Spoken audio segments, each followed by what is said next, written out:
You are listening to your girl Renee Angelah, and I'm going to get into the Health and Soulful Being series part 3. We have talked about your hair, we have talked about your face and your skincare, and now we're going to talk about color. That's right. And not color in the sense of, yes, Tammy, I do hear you. No. But not in the color of the sense of race, but color as in the colors in the artistic sense. And we're going to do this incorporated mostly with fashion because that's where you kind of see most color is fashion or art. And for me, fashion is art. And so we're going to get into that. I do not have a guest because I am very learned in this situation, or shall I say, learned in this type of field as far as fashion go. For most of you, you probably don't know before you see this lovely air shifter slash DJ host. My background actually is mostly in fashion. Ever since I was about 9 years old, I wanted to be a fashion designer. And so I've spent 3 decades just kind of observing trends, dealing with fabrics, dealing with hues, and that is my background. And actually, 10 of those years, I coordinated and executed talent fashion shows, as well as be a fashion editor of Reggie Magazine, which is a magazine that's distributed in Long Beach, California. So I have quite a bit of experience when it comes to fashion and color and all of that stuff. When little girls were, wanting to be Barbie or wanting to be that supermodel, I was the one that said, no, I want to design Barbie's clothes and I want to design those supermodel clothes. Still keeping up with the trends. I watch Mercedes-Benz Fashion Week every year. I also watch the red carpet for those fashion shows or whatever, just to kind of keep abreast of what the trend is going right now. But for me, I've always had my own kind of personal style, and I take on the mindset of the pioneering gurus of fashion. And if you don't know those people, I'm talking Chanel, Dior, Yves Saint Laurent, Givenchy, those people who created trends and incorporated that into the mainstream. They were the trendsetters, and they were not they just did not conform a lot of times to what was currently on the market. And that's kind of how I do my sense of style. Is I'm a trend center, I'm a visionary, I'm a pioneer. I don't stay in that industry standards or others' opinions of fashion. I tend to create my own. So that's what I'm going to really talk and discuss with you all about: being at touch, being at tune with your authentic self in the world of color. Because when you look good, you feel good. And the clothes really do make the man and the woman. All right. So we will be focusing a lot more on women because in terms of fashion and color, women have the most versatility in that arena. So I'm going to be speaking from more of a perspective of women and fashion and color, but I will not leave out the fellas. I won't forget you. So I'll bring in some things for the fellas as well. But typically, men can wear jeans and a t-shirt and women will fall and fawn all over them. So you all can just kind of dress however you want to, and you still get that attraction just because you're men. So that's how we're going to get things started in this third part of color of self. We're going to start you off here first with going back to the basics. There are 2 essentials that every woman needs in her closet. Number 1, you already know. Number 2, I might shock you a little bit. The first one, of course, is that little black dress. And then the second is the powerful red frock dress or dress shirt. And the reason why I bring those in, I will explain. First of all, let's talk about the little black dress that has transcended throughout time. Who coined the term the little black dress? Well, it was Coco Chanel who brought out the little black dress, I do believe, in like the 1920s, early 1920s, when women were wearing a lot of corsets, when women were wearing a lot of uh, feathers and lighter colors. And Coco Chanel came in with this simple black frock that you could either dress up or dress down. And that was really good for that time period because the Great Depression was coming up and people were not any longer happy. So they wore the little black dress and still could be very modern, very chic, but in a conservative way. And plus the fabric that Coco Chanel used was extremely cheap, and that also helped in continuing fashion for women in that time period of the Great Depression. But it continued to go forward in many, many different styles. And that's the wonderful thing about the black dress, because you can go from that kind of conservative chic where you can see maybe like Audrey Hepburn in Breakfast at Tiffany's, or you can go to that Rita Hayworth and Gilda, which is that sexy vixen type of black dress, or you can do the Sweet and Demure. And right now, you can't see me on the air, but you'll be able to see I'm wearing a little black dress right now. I'm just going to stand up just a moment so people can see my little black frock. That's right. I'm wearing the little black frock here.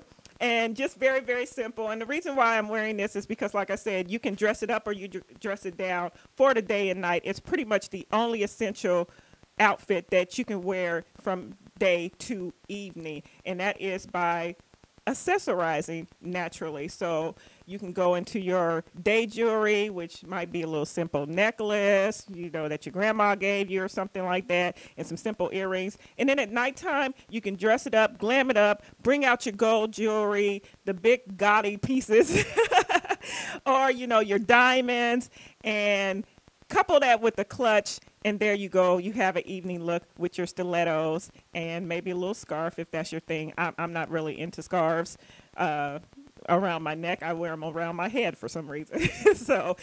But that's the wonderful thing about the little black dress. The other essential in your closet, like I said, is that powerful red frock. And the reason why I say that is because red symbolizes passion. A lot of times we associate red with anger, but even in anger, typically we are more passionate when we are mad or angry. Red is an authentic power color that brings about boldness, assertiveness, cleverness, which are all catalysts to that pioneering, innovative, visionary spirit of creation. And that is the reason why I say that we should all have some red in our wardrobe, because when we want to feel powerful, when we want to feel assertive, when we want to have that creative spirit of creation and bring in that raw passion, that's where your red comes in. Now, the thing about red, you have to be very careful with the reds and very mindful that you utilize a red that matches your skin tone, that complements your skin tone. So in my opinion, very dark people, I do not like to see in very bright reds. It just does not complement their skin tone at all. So you should really try to do the more darker reds, those reds that have that brown undertones, which is your auburns, which is your brick reds. Those are for the darker, fairer people. The fairer people, fairer skinned people, they can get away with a lot of that bright red, and then those of us in between, you know, us yellow, and I'm not very yellow, but I have the yellow undertones. We can kind of get away with those lighter red colors as well. And then of course, pinks are always good. But red is that power color, and make sure that you explore those shades of red, not the shades of gray, those shades of red, and introduce that to your wardrobe. So the little black dress and the red frock, to essentials that is good for every woman in her wardrobe to make her feel powerful, to make her continue to feel sexy and feminine and that will exude, your authentic self will exude more. For the fellas, the essential for the fellas is the navy suit, navy blue suit. That's right. All men look good in a suit. I have yet to find a man that does not look good in a suit. So get your suit. Navy is the color. Why? Because navy is a power color. It exudes authority. It exudes clarity. It exudes confidence. It exudes intelligence. All very, very good attractors. That is a great color for men. Another great color that is an essential for men is the grays. Like reds, though, you should explore the shades of gray this time and add that to your wardrobe, because you can mix and match the grays with a lot of different shirt colors. So the navies, the purples, the pink, if that's your thing. Some men have worn pink and actually really look good in a pink shirt. So I'm not going to knock that at all. But yes, that navy blue suit, definitely add that to your wardrobe. If you wonder why presidents always wear that navy color, it's because of that intelligent, that calming, that peaceful, that attractor, that intelligent and powerful and authoritative type of color. That is what navy blue is, that power color. So those are a couple of the basics, according to Angelah, that everyone, man and woman, needs in their closet. Now let's get to talking about more individualized colors. We have our blacks, of course. Like I said, at the top of the chain is the blacks. Why? Because black is a neutralizing color. Black is a slimming color. Pretty much anyone can get away with wearing black, and it doesn't fade them out or is overpowering or anything like that. So on the opposite end of the spectrum, of course, from black is white and your creams, which is also another neutralizing color.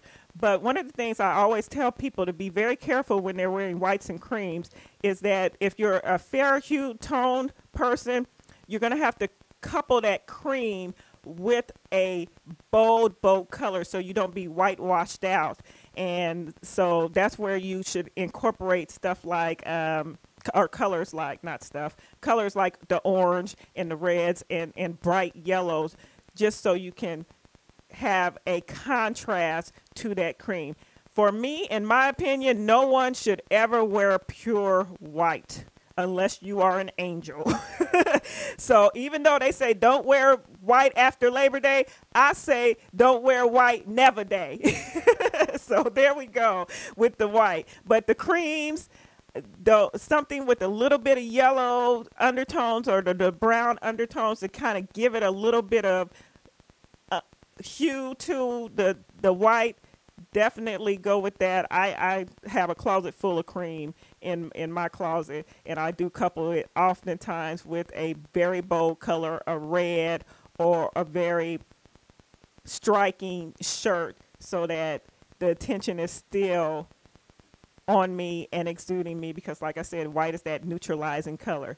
Let's go into the primary colors, as we are continuing talking about colors, and I will be talking about the associations as well as with all of these colors, so that you can kind of get a feel on what these colors mean to you out there and what they also exude. So we're going to start with orange, because we've already talked a little bit about red being the power color, red being the assertiveness, the boldness, the passion color. So we don't really need to go into that red. But when you mix red and yellows, what do you get? You get orange.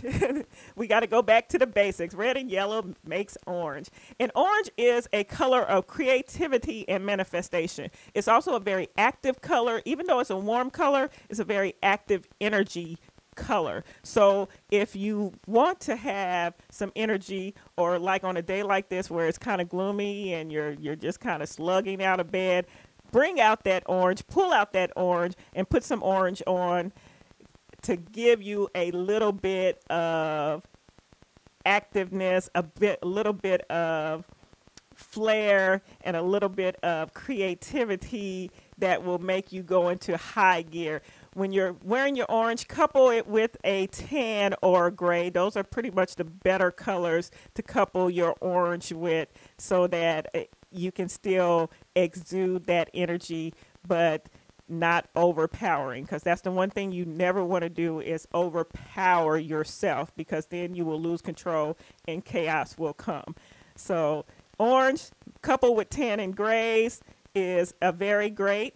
Another color that it will bring you up or bring your spirits up, and this is a lot of times what I tell people who are going through depression, is to bring out some yellow. Why? Because yellow is associated with the sun, and the sun gives you that energy because it gives you that vitamin D. So it brings in happiness and joy, and that's the terms for yellow. And so on these gloomy days, like today, in the Champaign-Urbana region, those gloomy days, you want to wear some yellow to kind of uplift your spirits, and in that way you won't be overpowered by the gloom and the doom. Even when we are dealing with the tragedies and the natural disasters and everything that's been going on, and I just have to, say that my heart goes out to those the Boston Marathon. I've been praying and meditating a lot for global healing. So I just had to put that in there. Yellow is the color of happiness and joy. So bring that out to bring in some more happy energies and healing energies. And speaking of healing energies, we're going to morph into greens. Those greens, though, mean healing, but it also means prosperity. Think money green. That's right. So prosperity, abundance, healing is your greens. I actually love greens because I think people, when they wear like greens and browns, because you're connecting with nature in those colors, you just feel more alive, and you feel more abundant, and you just feel more at ease. And I think it's because of the connection that those colors have with nature.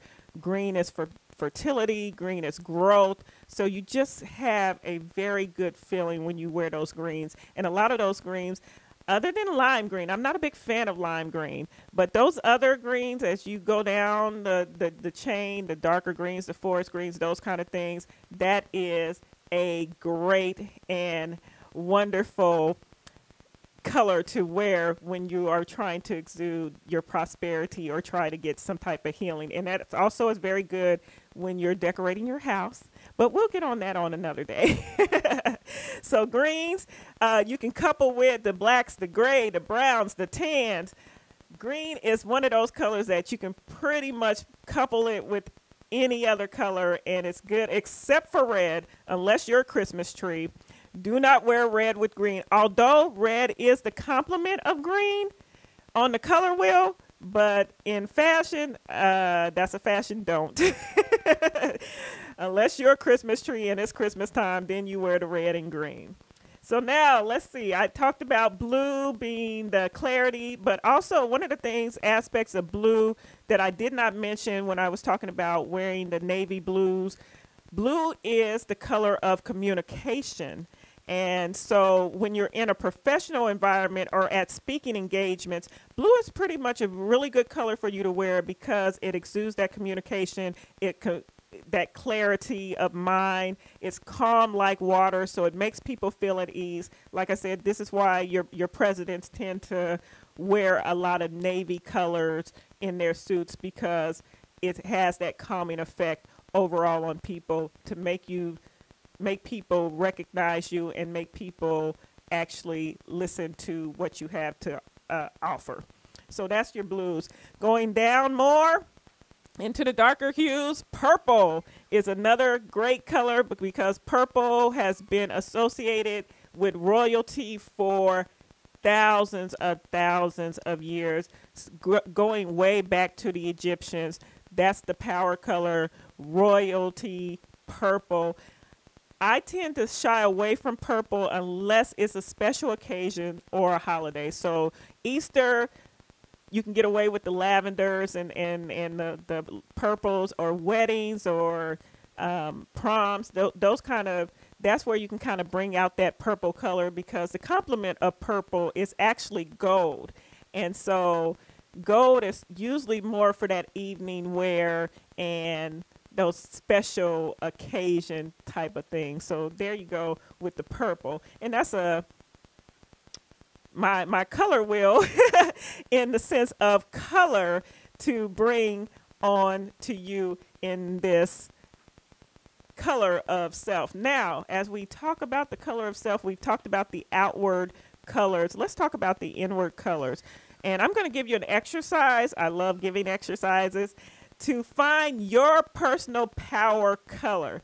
First of all, I believe that everybody has a sixth sense about things which resonates to them, and color is no exception. You know what feels good for you, and that is what your first mind is what you should go with when you're picking out colors for yourself. But I'm also encouraging you to expand your mind, and this is why I'm going to this exercise.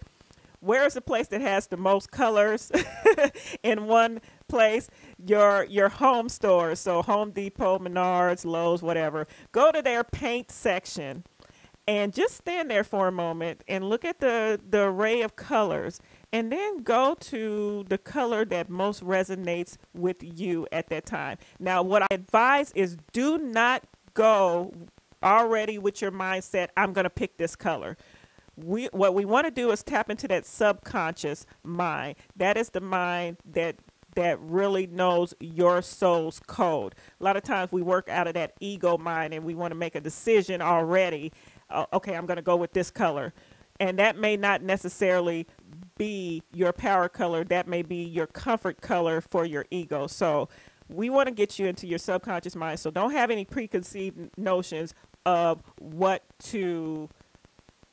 color you're going to pick. So go to the store, to the paint store, to the paint section, and whatever resonates with your soul first, that's what you pick. And so what I want you to do is also, when you pick that particular primary color or that particular hue, to get the strip that has the different hues of that color, because what we want you to do, once again, is find a complement for your skin tone. So I want you to do that.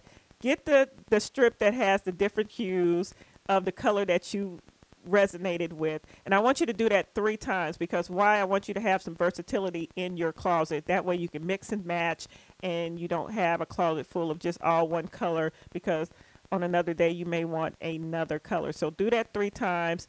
Get that going as far as picking out your 3 most powerful hues, and I do believe that will be the colors that resonate for you at that particular time. I say do that once a year. I really think if you can get away with doing it twice a year, that would probably be even more beneficial, just because we change not just with the seasons, but we change according to our own personal feelings and own personal thought processes and according to our needs. And that is what happens when we talk about, as we're going to talk about the color wheels, and I'm talking about the internal color wheels. That is your chakra, and the chakra has different, I think like 6 or 7 different colors. And so sometimes if a chakra is closed, you may want to gravitate to one particular color to open up that chakra. Chakra is a Sanskrit word for energy wheel. It is these wheels or centers which turn and tune your body to creating alignment in a syncopated spin of balance. So we have several different chakras. You have your root chakra, which is at the base of your spine. That's your red colors. Why? Because red is also concerned with survival, safety, like I said, passion. Then you have your sacral chakra, which is the lower abdomen, the reproductive organs. That's your orange colors that will come into play there for creativity and pleasure. Above your belly button to your sternum is the solar plexus chakra, and that's your yellows, which will bring you up into self-esteem. Your willpower, think sun and think of free will. So When you think of your solar plexus and you need that yellow, that's because you need to exert your willpower. Then we're moving up to the heart chakra, which is your green. That's the unconditional love. Once again, connecting with nature, healing, fertility, prosperity, abundance, all what we are true to form on that aspect. And let's see, then going up from your heart to your throat chakra, that's your light blues, your aquas, your turquoise, dealing with communication, dealing with self-expression, being able to exert yourself powerfully through your words. That's the throat chakra.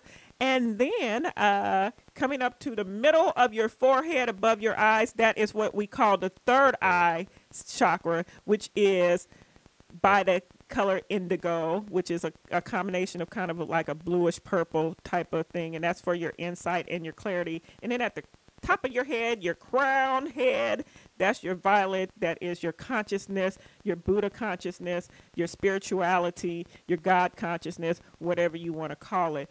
Those are the colors of your internal clocks. And when those are working in perfect balance, then guess what? You are working in alignment of your true and authentic self.